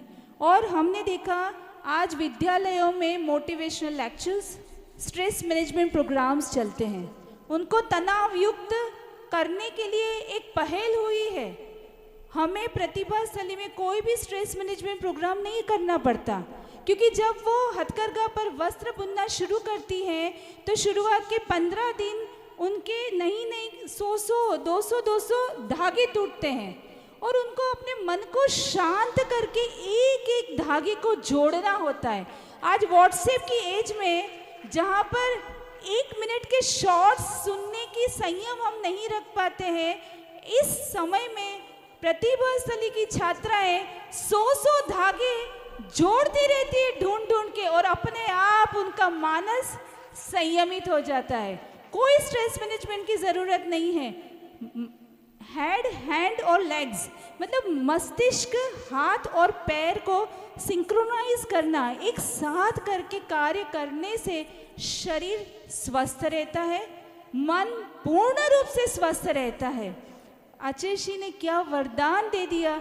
हथकरघा एक ऐसा शब्द था कि समझ में ही नहीं आता था कि पावर लूम और शटल लूम का जो ये ज़माना है, दुनिया आगे जा रही है, आचार्य जी पीछे जा रहे हैं। आचार्य जी ने कहा आप गाड़ी चलाती हो, 4 व्हीलर का आप लोगों को अनुभव होगा। कहा आचार्य जी आपने वहाँ पर एक कांच रखा है क्या? हाँ कांच रखा है। क्यों रखा है? पीछे से देखना पड़ता है, पीछे की जो गाड़ियाँ आ रही हैं, क्योंकि हम ब्रेक लगाएंगे तो पीछे की गाड़ी की स्पीड को हमें देखना पड़ेगा, उसकी गति को देखना पड़ेगा, उसके अनुसार हम अपने वाहन को संचालित कर पाएंगे। तो आचार्य जी ने कहा आपको तो आगे जाना है, पीछे देखने की क्या ज़रूरत है। इसलिए अगर हमें आगे जाना है तो हम प्राचीन भारतीय संस्कृति को अगर ध्यान में नहीं रखेंगे तो ये भारत को सोने की चिड़िया कहलाने वाला भारत हम कभी नहीं बना पाएंगे। इसलिए आचार्य जी ने लिखा है उड़ना भूली सोने की चिड़िया तू उठ उड़ जा। आचार्य जी ने ऐसा वरदान हमें दिया है। हम बहुत हथकरघा, मुझे लग रहा है एक शोध प्रबंध का विषय है। माता जी और महाराज जी इस पर प्रकाश डालेंगे, क्योंकि हम लोग की मति बहुत छोटी है, हम बहुत कम समझ पाते हैं। ये तो आचार्य जी का आशीर्वाद है कि आचार्य जी ने ये कार्य, महिलाओं को प्रशिक्षित करने का कार्य आचार्य जी ने हम लोग को दिया, जिससे हम भी अपने जीवन को उन्नत बना सके। पुण्यार्जन कर सके, उनकी आज्ञा का पालन करने का हमें भी सौभाग्य मिला। नहीं तो आचार्य श्री के काम करने के लिए देवताओं भी लालायित है। हजारों की संख्या में लोग चाहते थे कि उनकी आंखें उठे, आचार्य श्री आज्ञा दे। हम ये सौभाग्य मानते हैं। महाराज श्री आप भी हम सबको आशीर्वाद दीजिए कि गुरु की आज्ञा को हम सब मिल कर के अंतिम क्षणों तक, अंतिम सांसों तक इसका पालन कर सके। और जैसा जैसा भाव आचार्य भगवान ने किया है हम तो नहीं समझ पाते, लेकिन उस भाव के रूप हमारी मति और सन्मति हो। और यदि हम ऐसा नहीं चल पाए तो हम माता जी के चरणों में निवेदन करेंगे कि हमारे कान पकड़ करके हमें सही राह पर चलने के लिए मार्ग दिखाएं। चलचरखा की एक डॉक्यूमेंट्री भी तैयार की हुई है, जिसके द्वारा हम आचार्य श्री के किसी विचार को यदि हम नहीं कह पाए तो उसको प्रस्तुत करेंगे।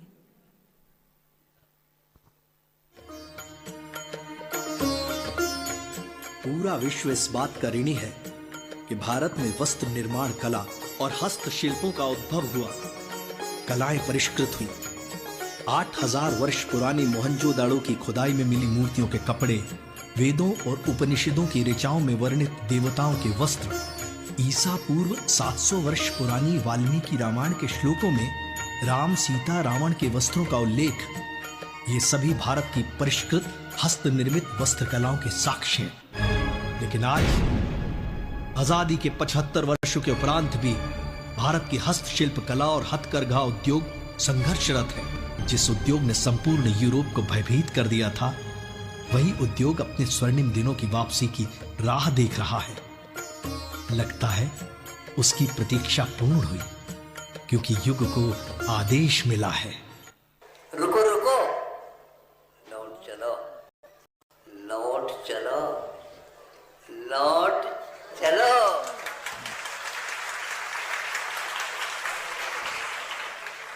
कहाँ चले गए थे? लौटने की आवश्यकता पड़ गई। लौटना बहुत कठिन होता है, लेकिन दृढ़ संकल्प ले ले, इंडिया से भारत की ओर लौट चलो।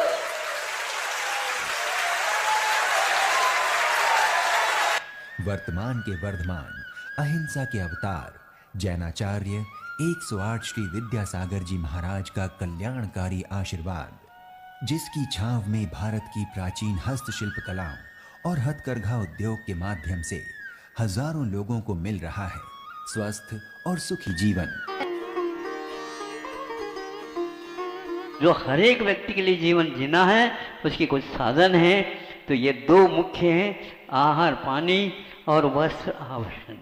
आभूषण की कोई आवश्यकता नहीं, वस्त्र की आवश्यकता। जो मर्यादा वासना के ऊपर नियंत्रण रखने के लिए एक व्यक्ति को बोल रहा था, महाराज इसमें कि बाकी सब ठीक है, लेकिन मन के ऊपर इसका क्या प्रभाव पड़ता है। तो संयम प्राप्त करने के भाव इन सूट से पहने हुए वस्त्रों में होता है, और लोम से जो यंत्र से उत्पन्न हुआ है वह वासना की ओर ले जाता है। ये इंद्रिय विजय बनाने के लिए कारण हो सकता है, और वहाँ इंद्रिय अधीन होने के लिए कारण बन सकता है, इसलिए वह स्वस्थ रह नहीं पाएगा। स्वस्थ रहने के लिए हमेशा हमेशा वासना यदि रहेगी, आप स्वस्थ रह नहीं सकोगे। कुछ ऐसे समय आते हैं जो आवेग में वह रहता है, लेकिन वह एक को ही लेकर के चलता है। निश्चित रूप से जीवन में स्वर्ग उसके जीवन में देखने को उपलब्ध होता है। यह हथकरघा के माध्यम से, आपको हस्तशिल्प के माध्यम से ज्ञात हो सकता है। थोड़े से इतिहास पढ़ने की आवश्यकता है। तेरे उपकारों का रोम रोम आभारी है, रोम रोम आभारी। आशीर्वाद रहे कि हमारा परिवार अच्छे से और अच्छे से हम लोग सबको आगे बढ़ा सके।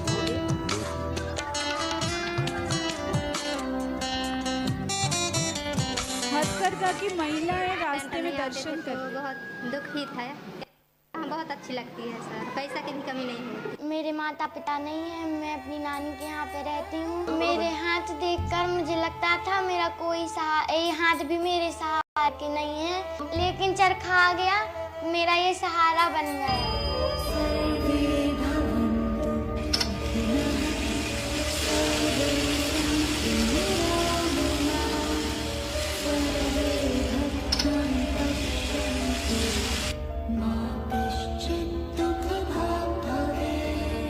आचार्य भगवन की प्रेरणा से संचालित चल चरखा महिला शिक्षण एवं रोजगार केंद्रों में सैकड़ों ग्रामीण महिलाओं को हथकरघा, अंबर चरखा, कालीन व हस्तशिल्प कलाओं का निशुल्क प्रशिक्षण व रोजगार प्रदान किया जाता है। अल्प समय में महिलाएं प्रशिक्षित होकर आत्मनिर्भर बनती हैं। हमारे सब लोग खुश रहते हैं जब से कमाने लगे, पहला तो हम कुछ भी नहीं करते थे। इन केंद्रों का उद्देश्य है कि कोई बेरोजगार न रहे, महिलाएं स्वावलंबी बने, प्रकृति सुरक्षित रहे, भारत की कलाएं समृद्ध हों और उनकी आभा दिग दिगंत तक फैले। सर्व मंगल की भावनाओं के साथ यहाँ उत्पादित वस्तुएं आकर्षक, नित नवीन, प्रकृति रक्षक हैं। इनमें भारत की गौरवशाली पारंपरिक कलाओं का दर्शन होता है। अतः आइए और सर्वे भवन्तु सुखिनः की भावनाओं को प्रसारित करने के लिए चल चरखे के दीप में अपना स्नेह मिलाइए, जिसकी रोशनी में हमारे घर के साथ साथ सारी दुनिया जगमगाए। उड़ना भूली सोने की चिड़िया तू, उठ उड़ जा उड़ जा उड़ जा।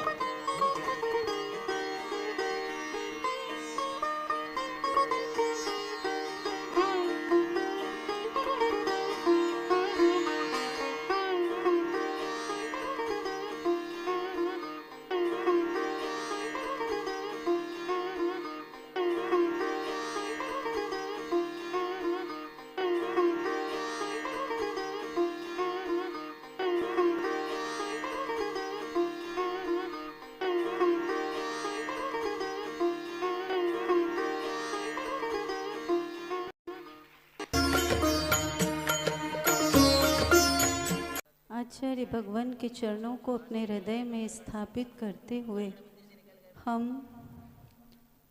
उन्हीं के विचारों को कैसे कार्यान्वित करें, इसकी शक्ति, उसकी क्षमता आचार्य श्री ही हमें दे रहे हैं और आगे भी देते रहेंगे। ये जो चल चरखा का कार्यक्रम है, हथकरघा आचार्य श्री कहते रहे ये कल्प वृक्ष है।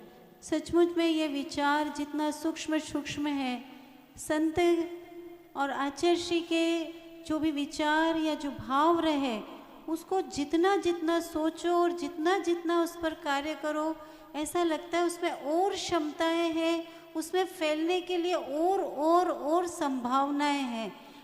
ऐसे ही ये चल चरखा का प्रकल्प पुष्पित और पल्लवित हो रहा है। आचार्य श्री के ये जो भी प्रकल्प हैं, ये आचार्य श्री के विचार, उनके वो सिद्धांत, आचार्य श्री ने जब ये कहा कि सम्यक दर्शन के वो जो 8 अंग है, वो केवल किताबों में या वो केवल शास्त्रों के उपयोग की बात नहीं है, वो केवल चर्चा का विषय नहीं है, वो सक्रिय होना चाहिए। आचार्य भगवान ने जब हमें ये बात कही, उन्होंने कहा कि क्या सम्यक दर्शन को किताबों में ढूंढोगे, क्या रत्नकरंड श्रावकाचार्य में जो लिखा हुआ है वो केवल शाब्दिक है? अपने अंदर भी तो ये देखो कि वे अंग फूट रहे हैं कि नहीं, वे अंग विकसित हो रहे हैं कि नहीं।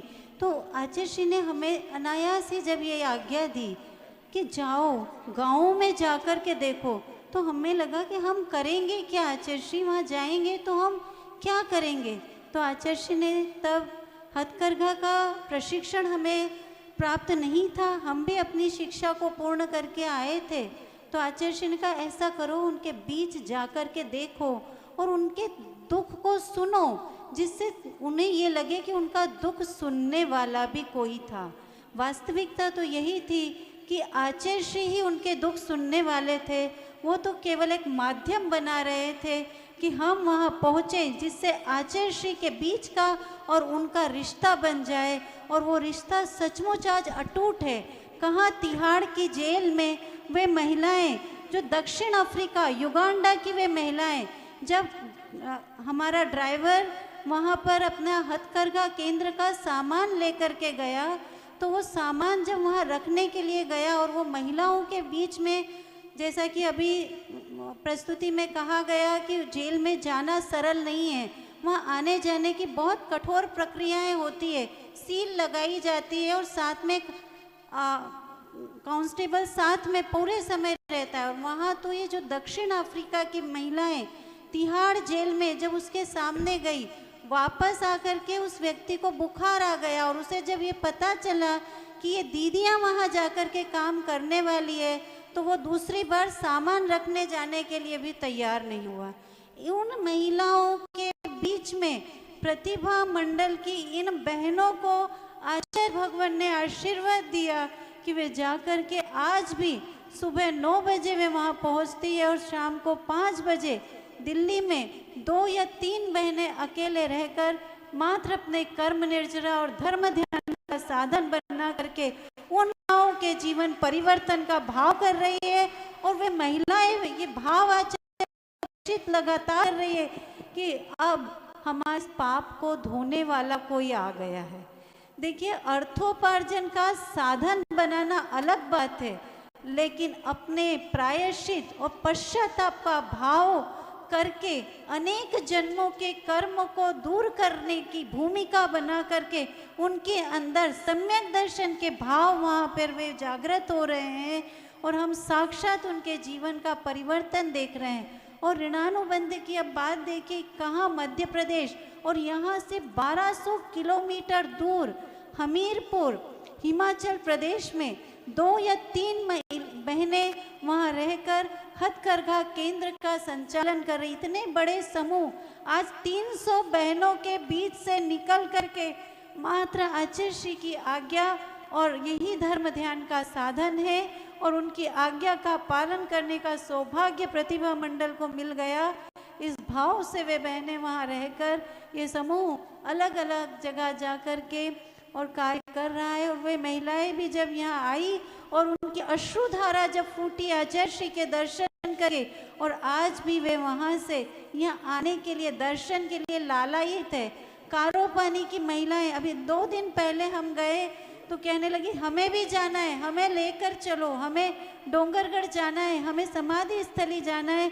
और ये जैन समाज की बात हम क्या कहें, पिछले वर्ष जब आचार्य श्री समाधिस्थ हुए, हम सब तो अपना मनोबल, अपना संतुलन हमारे पास नहीं था, लेकिन उन महिलाओं ने आकर के नारी कोकड़ी से और कारोपानी से आकर के उन महिलाओं ने संबल दिया और कहने लगी दीदी घबराओ नहीं, आचार्य श्री हमें कह गए हैं कि अपनी सेना बढ़ाओ और भारत को भारत बनाओ।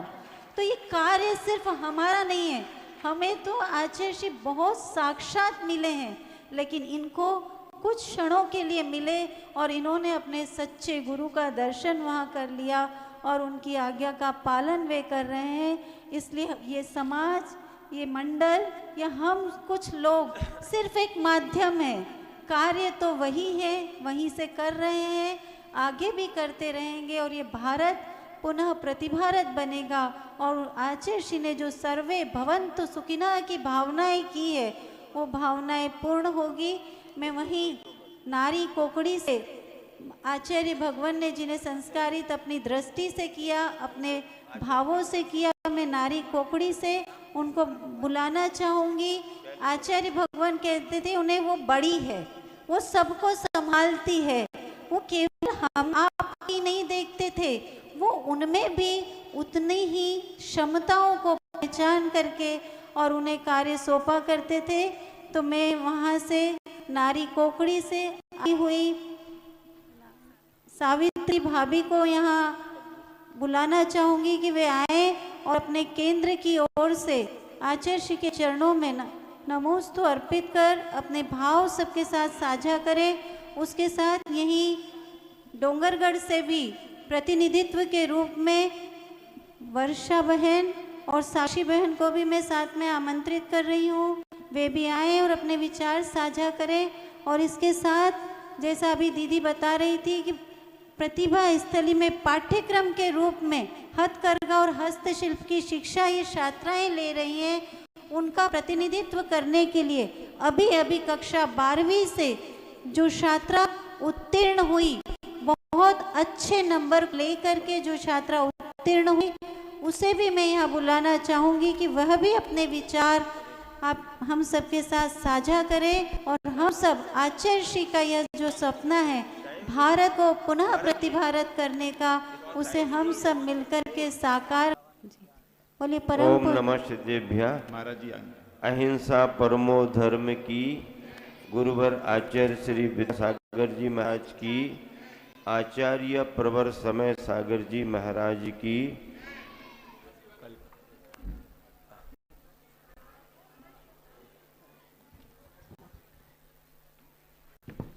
देखिए भाव बहुत हैं, समय की सीमा है। आप सबके उद्गार हम सभी सुनना चाहते, हम ना भी सुनाए तो चलेगा, इस भावना में है, लेकिन समय की मर्यादा है, संघ का आगमन हो रहा है। आज का मुख्य बिंदु आचार्य गुरु विद्यासागर जी महाराज जी की महापूजा, जिसमें विभिन्न नगरों से पधार करके सभी ने अपने अर्घ अर्पण किए। हथकरघा शिल्प को लेकर बहुत अच्छी बातें रखी गई।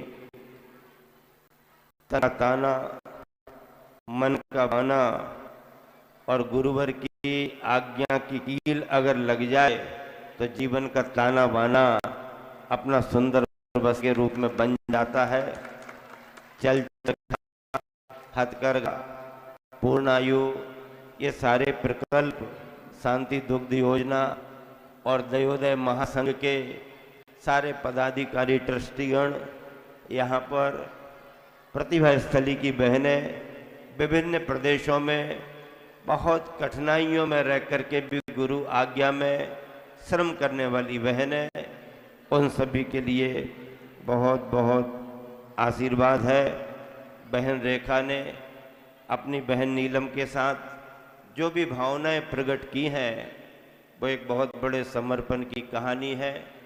आज के समय में जैसा आप अपनी बात रख रहे थे, इतनी बड़ी योग्यताओं को पाकर, इतने सुविधा संपन्न होकर के भी अगर कोई विरक्ति के मार्ग पर बढ़े और गुरुवर के चरणों में समर्पित हो, तो ऐसे व्यक्तित्व की प्रशंसा कोई भी करेगा, सबको करना चाहिए। ये सभी त्यागी वृत्ति अपना जीवन अपने गुरुवर के लिए समर्पित करके आगे बढ़ रहे हैं। प्रातःकालीन बेला में भी उसी प्रतिभा स्थली के बच्चों को, उन्हीं छात्राओं के लिए आशीर्वचन मिले थे और ऑनलाइन दूर दराज से बहुत सारा योगदान प्रतिभा स्थलियों के लिए आ रहा है। हमारे युवा हथकरघा की ड्रेस पहने वाले जवान, ये आचार्य विद्यासागर जी की सेना के जवान हैं, जिन्होंने बड़े बड़े व्यापार छोड़ करके और गुरुवर के चरणों में रह करके सादगी का जीवन बिताया।